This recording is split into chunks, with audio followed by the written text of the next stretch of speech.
Now you as a father, you're a traitor. When all what you care about is what my brothers would say, my cousins, my uncles, my tribesmen.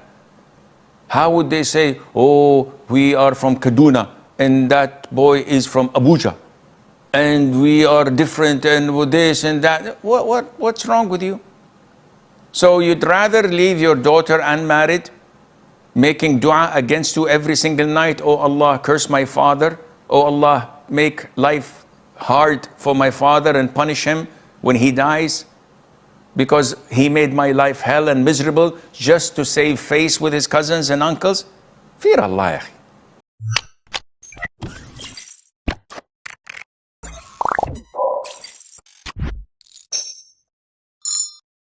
Aisha from Nigeria.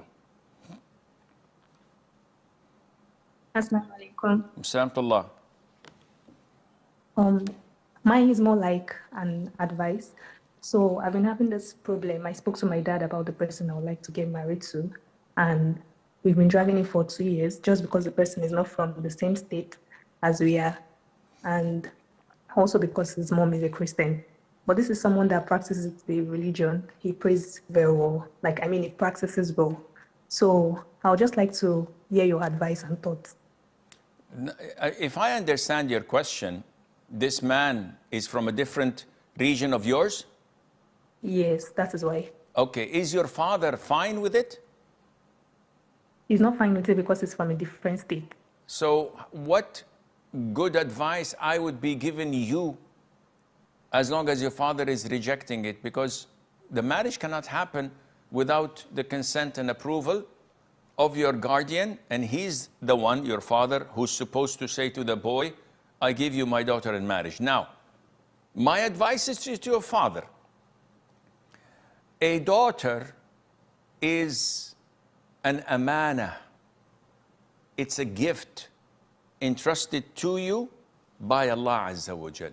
If you betray her, if you betray what was entrusted in you or to you, the Prophet said, alayhi salatu wassalam, told us that anyone who dies betraying those whom Allah entrusted with him with, he would be punished on the Day of Judgment. Allah would not look at him, and he would be held accountable for that. It's a grave sin. Now, what does a father want for his daughter? To be happily married with someone who takes care of her, provides for her, cherishes her, and is a good Muslim. Full stop. Whether he is black or white, whether he's from this tribe or from that tribe, doesn't matter as long as she's happy. Now you as a father, you're a traitor. When all what you care about is what my brothers would say, my cousins, my uncles, my tribesmen. How would they say, oh, we are from Kaduna and that boy is from Abuja and we are different and with this and that? What's wrong with you?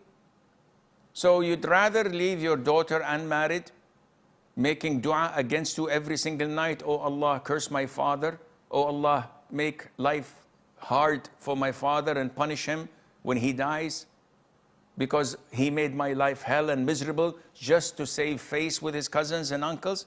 Fear Allah, ya akhi. Fear Allah.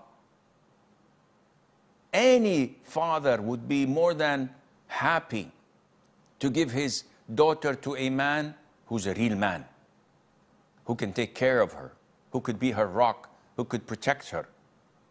Not, oh, I need the dignitaries in my tribe and my people to say, oh, they married to this big family from our region. And why? You need someone to honor you, to raise your status. You're this low. You need other tribes and other families to uplift your name.